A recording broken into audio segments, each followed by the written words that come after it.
Hello, this is Finn, and I'm going to be going over the proof for proposition I-47 or 147, which is the Pythagorean theorem. I'm going to be using GeoGebra, and also over here I have an online copy of Euclid's Elements for book 1.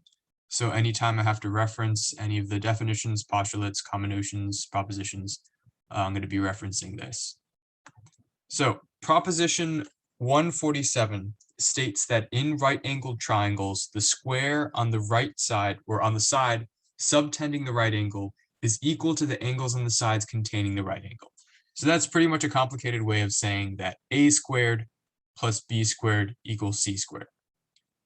So looking at the proof for 147, we start with what is given, which is that ABC here is a right triangle, which means BAC is a right angle. We could just double check that just to make sure. But this is what we're starting off with in our proof. Yep, 90 degrees. So first step, describe square BDEC on BC, square GB on BA, and square HC on AC. So I'm going off of my own proof instead of the one in the book, which means that some of the labels might be slightly different. But essentially what this is saying is we have to make a square here, here, and here. And I did that so I don't have to go through all of those constructions. There it is, just easily there. We just made 3 squares on those respective sides. Next, draw AL parallel to BD with point L on the line DE. So basically we're going to create a line. We can use the parallel line tool parallel to BD that goes through point A and is terminated on segment DE.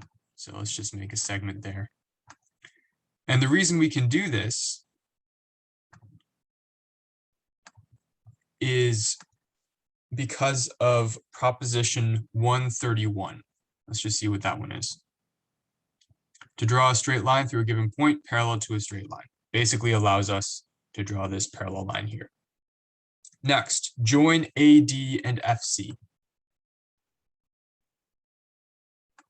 Join A and D, join F and C.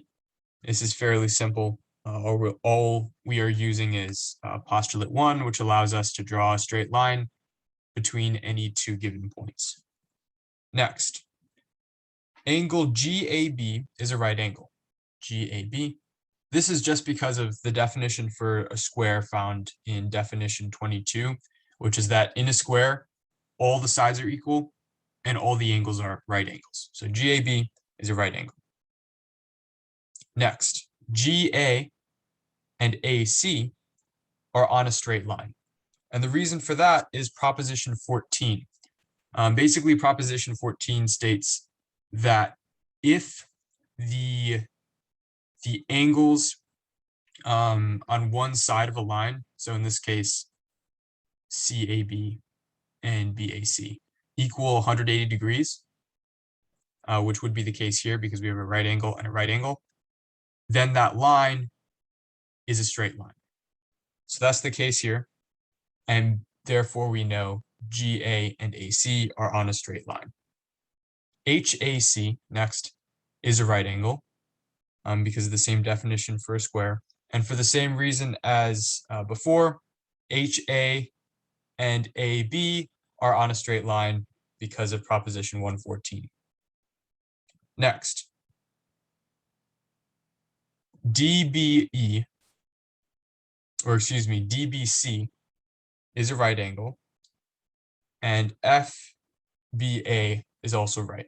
Again, this is from the definition of a square found in definition 22. Next is angle FBA.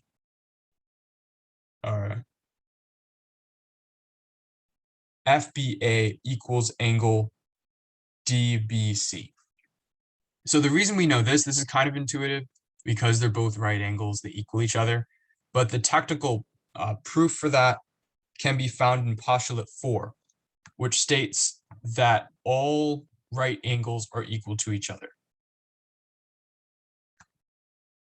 Okay, so we know that this angle here equals this angle here. And because we know that, angle ABD equals angle FBC. This is because of common notion 2. Common notion 2 says that if you add equals to equals, the sums are equal. So what we're essentially doing here is we're adding angle FBA, which is equal to angle DBC, to angle ABC. And we're doing the same for angle DBC. We're adding this angle to this angle and this angle to this angle. And because we're adding equals to equals, the sums are equal. Therefore, FBC equals DBA. Next, FB equals BA. This is just from the definition of a square again, which is that all sides on a square are equal to each other. And for that same reason in definition 22, side DB equals side BC. And because of that, all those previous things we were trying to prove lead up to this next point, which is that ABC or ABD, this triangle here, equals triangle FBC.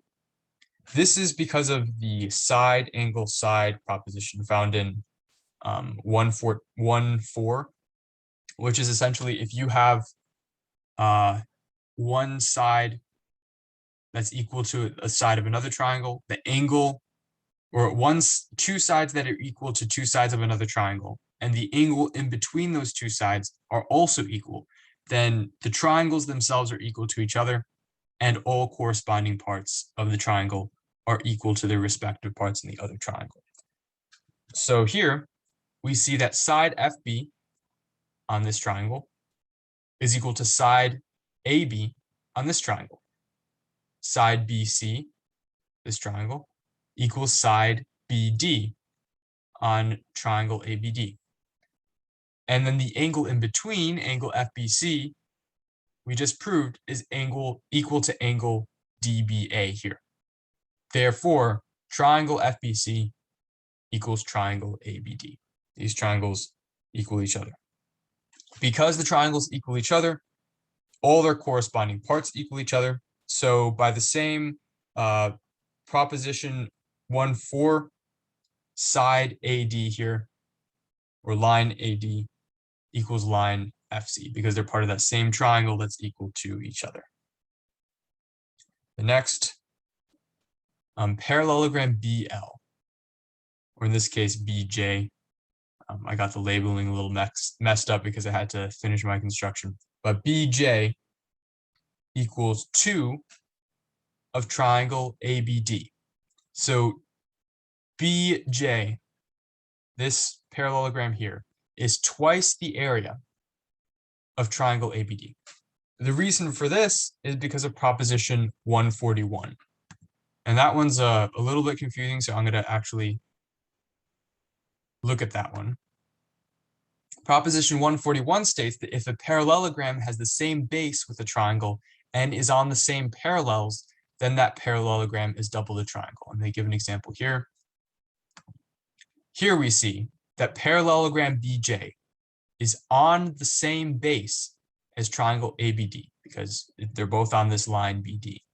And they're in the same parallels because A is on line AJ, which is a side of parallelogram BJ. So because they have the same base and they're on the same parallels, the area of the parallelogram BJ is twice the area of the parallel or of the triangle ABD. And so that's how we get this step here. Next, the square GB, the square here, is twice the triangle FBC. And this is actually because of the same reason.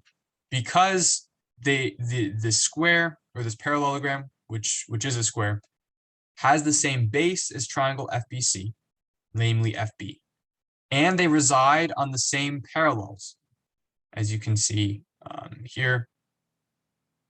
Therefore, the area of the parallelogram, or the square, is twice the area of the triangle FBC. So again, that's because of proposition 141. Well, that brings us to our next step.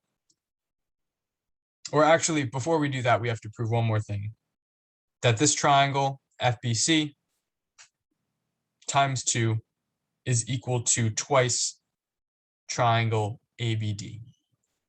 This is kind of more of an intermediary step, but essentially, if this area of this triangle here equals the area of this triangle here, which we already proved, then 2 of these triangles also equals 2 of these triangles.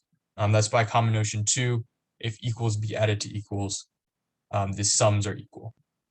Okay, so now that we know that, we can prove that this square here, the area of this square equals the area of this parallelogram here. Because if the area of this square equals 2 of this triangle, the area of this parallelogram equals 2 of this triangle, 2 of this triangle equals 2 of this triangle, therefore this square equals this parallelogram. But we can break that up a little bit just to use our common notions correctly. So let's just break it up into a couple intermediary steps. Parallelogram BJ here equals 2 of triangle FBC. Because we already proved it equals 2 of ABD, and 2 of ABD equals 2 of FBC. So we proved that because of common notion 1. All things, I believe, equal. If something is equal to another thing, then anything equal to that one thing will be equal to the other thing. I'll look at the exact wording for that. Common notion 1, things which equal the same thing also equal one another. And then that brings us to our last step, which is that this parallelogram BJ equals the square GB. Because we proved that this parallelogram equals 2 of this, and we also proved that this square equals 2 of this. And so equals added to equals, or equals, what is the wording of this again? Things which are equal to the same thing also equal one another. So this and this equals the same thing, 2 of FBC, so they equal one another. So essentially, we've already proved half of proposition 147, because we proved that the area of this square here is equal to the area of this parallelogram here. And if you duplicate those steps on the other side, you can prove that the area of this square here equals the area of this small section parallelogram here. And so the last step would be adding these two together and saying that, like, in conclusion, BL or BJ plus CJ equals BDEC, and therefore GB plus HC equals BDEC. And we've proven proposition 147. We can double check that just to make sure that this is correct. So let's see. A squared plus B squared equals C squared. 17 plus 5.7 equals 22.7. We've proven using our proof proposition 147.